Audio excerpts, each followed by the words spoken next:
Can I use this tiny external smartphone battery to power my entire cooled astrophotography rig? Well, let's find out in this video. So first things first, what is this rig? This is a pretty standard astrophotography rig. I have here a strainwave gear type of mount, so harmonic drive mount. This is a $500 mount from AliExpress, which I've reviewed in the past. Garbage quality, but it works. And it's very cheap, so I can't really complain about it. I'll put the link to my review up above and down in the description if you're interested. And then on this, I have what? I have the Askar SQA55, which to this day is still my favorite scope because it is so darn sharp.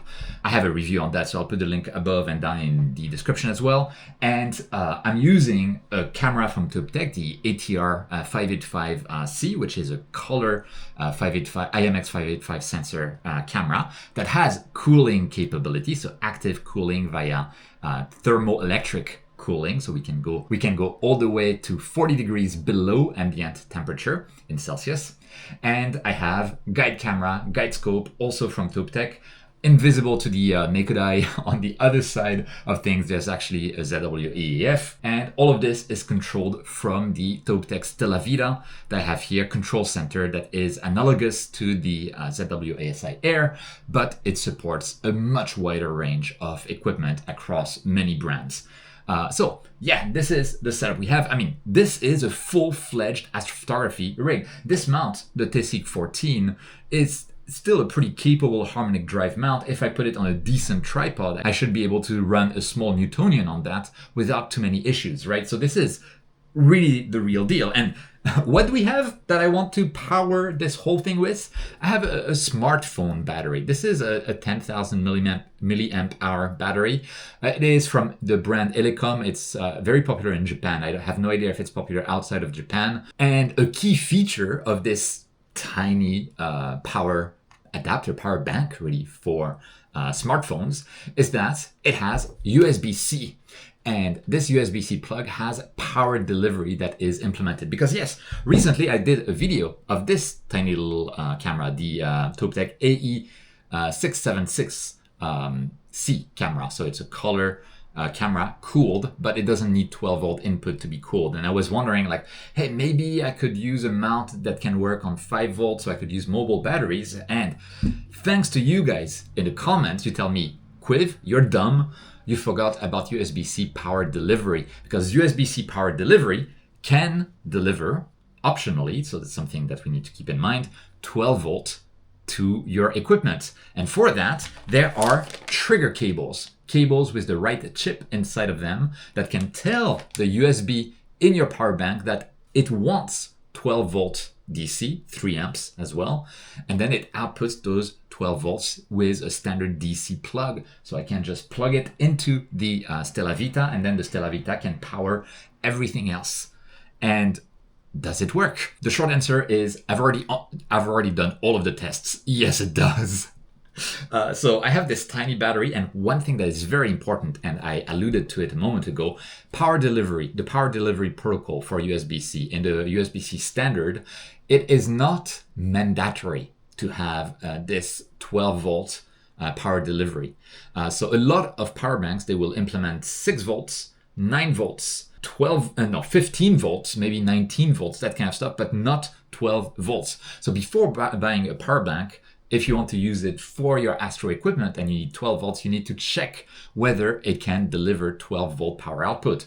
Fortunately, in very tiny letters on the bottom of this little power brick is a whole list of supported power delivery stuff per port that this power bank has. And so I read the list and I saw that indeed 12 volt, 3 amps, was supported. So it should work together with the trigger cable. By the way, I'll have links to some random trigger cables on Amazon. This guy, it's just a Chinese brand. It looked okay, it had good reviews, so I tried it out. And yeah, it does work. So what's going to happen is that within the cable, actually typically within the USB plug here at the end, there's a tiny chip that tells the power bank what this cable wants to get from the power bank. And this particular cable will ask for 12 volts up to 5 amps. My power bank here only supports up to 3 amps. So that's what I'm gonna get, 12 volts, 3 amp output. I just need to plug into the power bank, then we immediately get the power bank has detected the USB-C power delivery, so it's immediately working to fulfill our wishes. And then I can just plug that into the Stella Vita, turn it on, and wait for it to have booted, simply enough. Okay, we have the Stella Vita booted. You can see the mount has started to react. I'm gonna try to connect to the Stella Vita, even though I know it's gonna work. Spoiler alert. And here we are connected to the Stella Vita. I'm gonna start by connecting to the mount, right? But you know, I've connected to the camera, etc. And now I can show you that I can, you know, make the mount move. It's exactly as expected. It's working. There we go. And yeah, there's no issues whatsoever. It's like it's powered. This power bank is a good little soldier. It's outputting its 12 volts, 3 amps. It slews without any issues. It does whatever I want it to do without any issues. It cools the camera without any issue. It is able to do everything I ask from it as long as I'm within the 12 volt, 3 amp power budget, which this setup apparently seems to be, even with 100% cooler on the ATR 585C. I also tried it with other cameras, the ASI 2600 MC Air, which has an ASI Air integrated in it, as well as a guide chip, and the AE 676C camera, which has a slightly less efficient cooler. And this, I tried basically 100% cooling on all of them while slewing, while moving the focuser.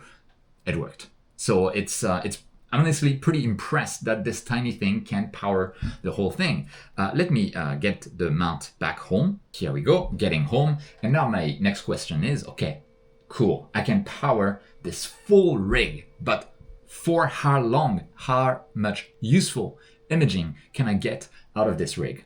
I mean, because that is the real question.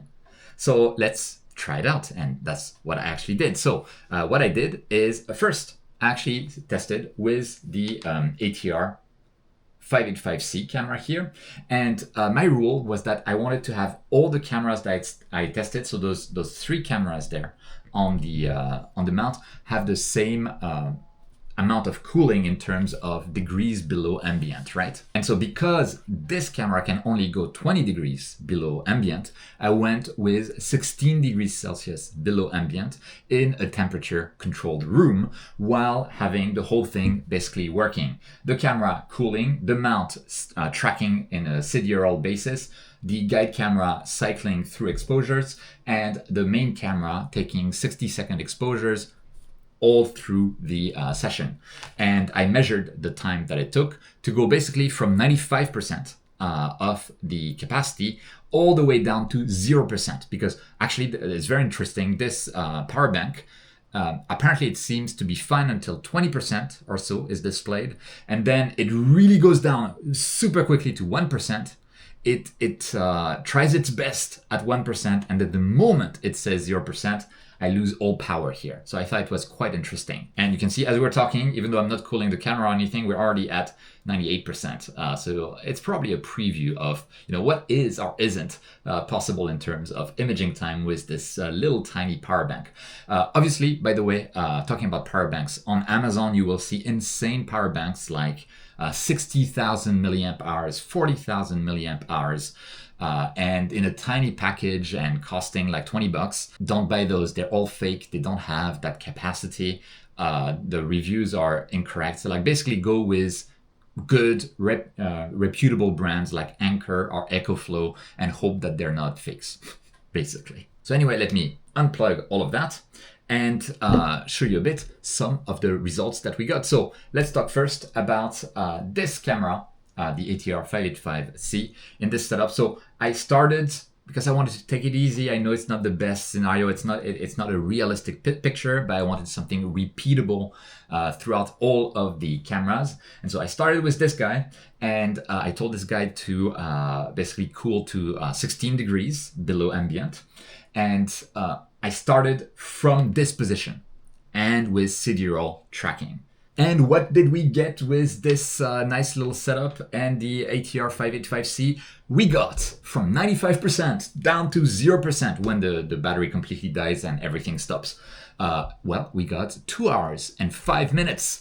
Yeah, it's actually insane that this tiny little thing is able to power all of that, including the cooled camera, for 2 hours and 5 minutes. But I thought, like, okay, surely this little camera, which is powered only via USB-C cable, is, and it's not like USB-C powered delivery, to be clear, it's just like a USB-A to USB-C cable, so it's gonna have the standard like 5 volts with a maximum of, I don't remember, 15 watts is the maximum of those cables, if I remember correctly. So it's not like it can consume a huge amount of power. Surely, if I replace the ATR 585C with the the AE676C, it's always a nice mouthful to those camera names. Oh, by the way, don't do what I'm doing here. I still have the fan module on. ToPTech specifically tells you on their website not to have the fan module on when you are moving the camera around, because the fan module on, it's only attached magnetically and can fly off and you could damage your fan. So yeah, do as I said, not as I do. We almost dropped it now. So here we go. And so that was my setup the second time.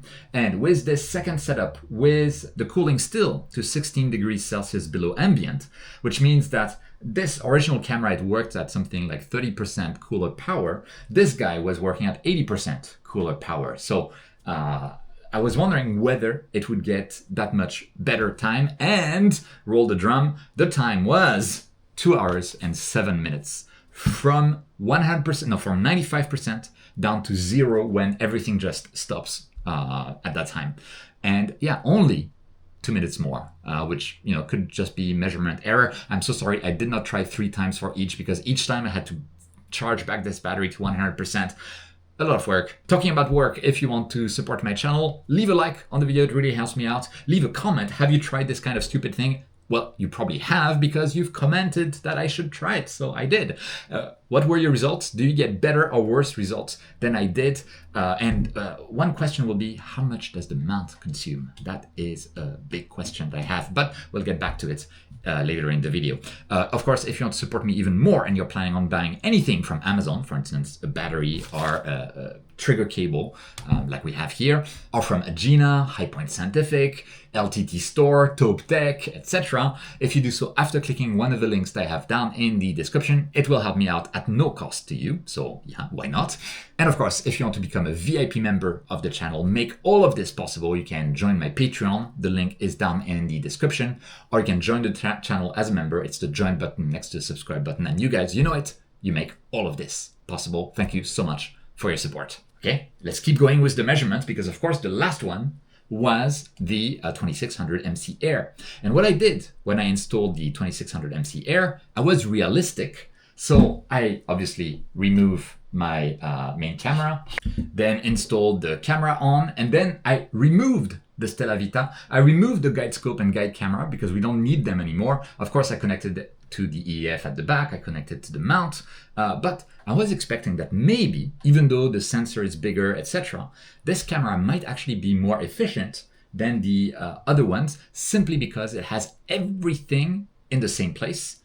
So it has the ASI Air integrated, and it is not a Raspberry Pi like what is sleeping inside the Stella Vita, but actually custom circuits from ZWO. It has the guide chip integrated, so it has everything like at the same spot, so maybe it is optimized for less power consumption. At the same time, because I removed the guide scope, I removed this as well, there is less weight on the equipment, and that's where I'm wondering about the roll of the mount. This is a strain wave gear mount. It doesn't have any counterweight, which means that the more the scope is on the side, the more I think power is used to like keep it in place, basically. And so maybe having a counterweight on the strain wave gear would help. I don't know, you let me know. Maybe having a standard worm gear drive properly balanced would give us much better power consumption. And why am I asking that? Because I saw that with this guy here, with the ZW1, well, we got 2 hours and 10 minutes. Well, actually, less than I expected. I was hoping to get more. It's still more than the 2 hours and 5 minutes with this and the Stella Vita and the guide scope, etc. But it doesn't seem like it was a lot more time, just 5 more minutes. So maybe within the range of measurement error, I don't know, from 95% to 0%. So then I had the last test that I did is I placed this back on because I thought like it has the smallest sensor, like without any cooling and without any fan, so nothing really. I put it on and I thought like probably this would have the smallest power consumption of all of this. Maybe this would be even better, but I was really getting too annoyed at charging and discharging this battery that I didn't test that. But I put that back on without any cooling, back on the rig. Let me actually put it back. Without the fan, without any cooling, without anything, to see how long it would last. And I honestly expected that it would be something like 3 hours or more than 3 hours, because I've always thought that the cooling is what is taking the most energy from the setup. And I got, what did I get? 2 hours and 33 minutes. So yeah, only